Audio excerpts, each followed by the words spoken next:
Para njerë janë fugjashmëdha të prodhimit të para 20 viteve.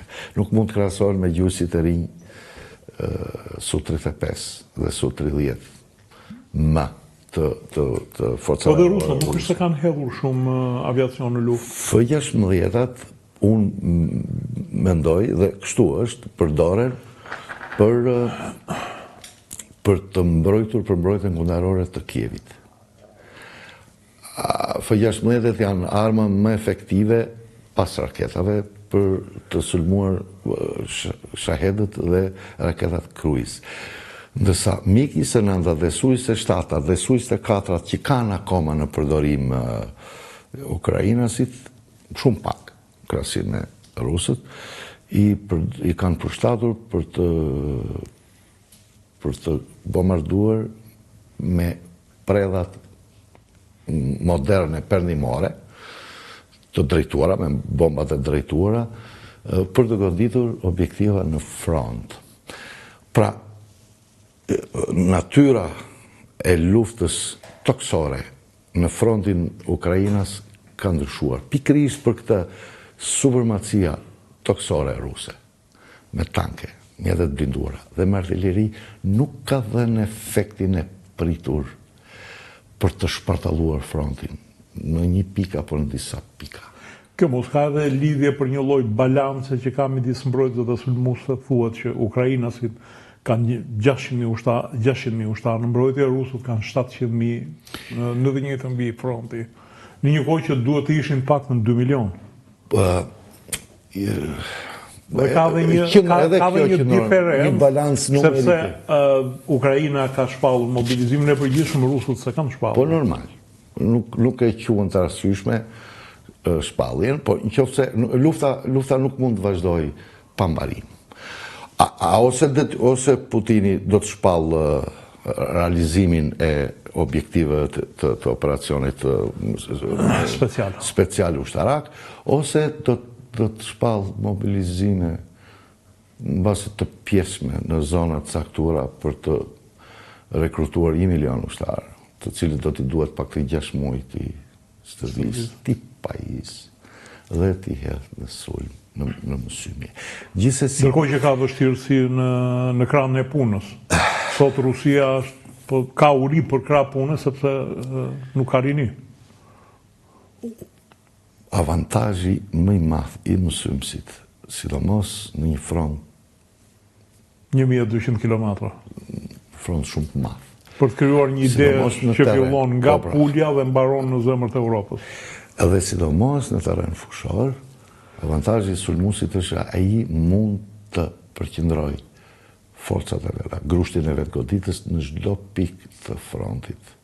Ndërsa dizavantazhi më i madh që ka ushtria ukrainase që është në mbrojtje, përveç se sasisë pakët armatimeve dhe municionit, është parashikimi se ku do të realizoj goditjet kryesore ushtria ruse. Dhe unë jam i bindur kur e studioj frontin. Po nuk vazhdoj kjo me satelit trumbullimi mjeteve i...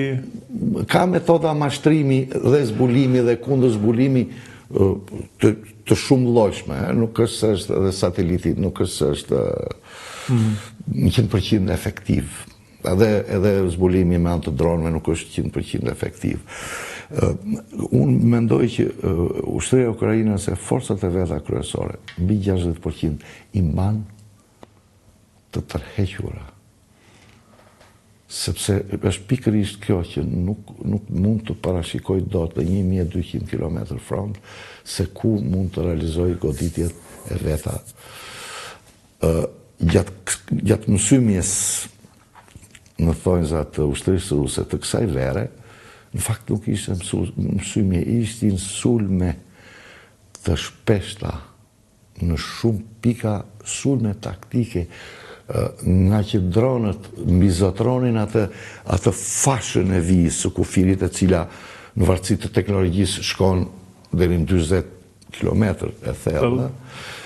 Rusët i shpërndan forcat e tyre mësymse dhe arritën për shembull në zonën e Sumit dhe të Kharkivit, krijuan një lloj metode të re sulmi, ku çonin shumë grupe, po me nga 5-6 ushtarë. Në mënyrë tillë që kundërshtarit të mos zbulonte përqendrimin e forcave.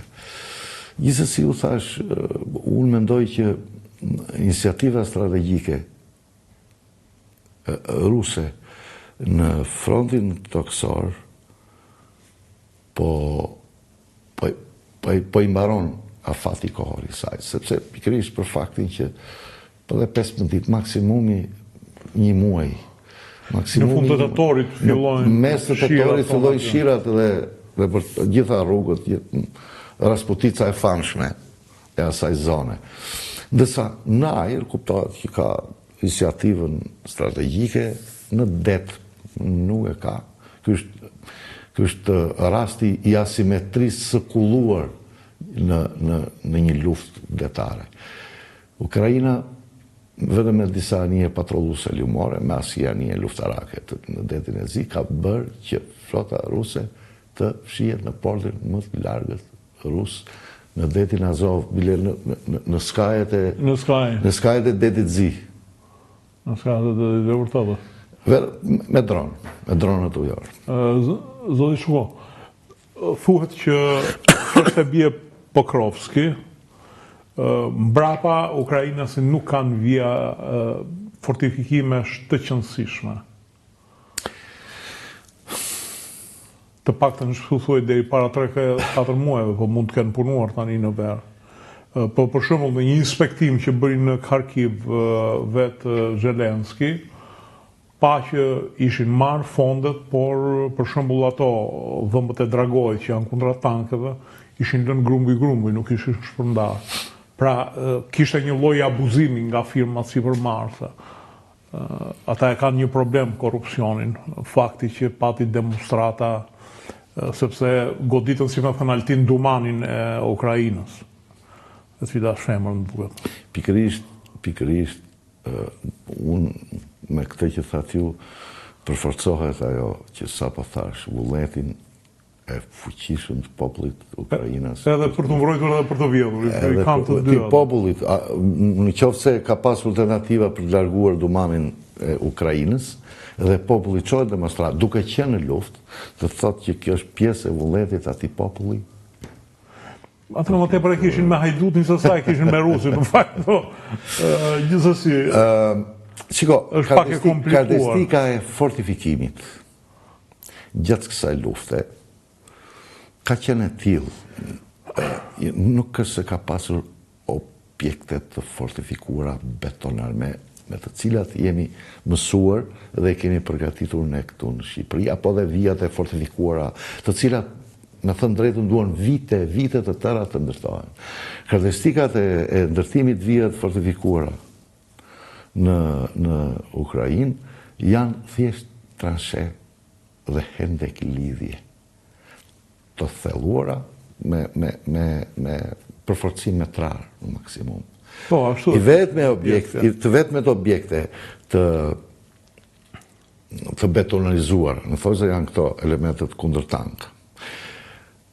Dhe gjithë thelbi i një vije të fortifikuar janë minat, është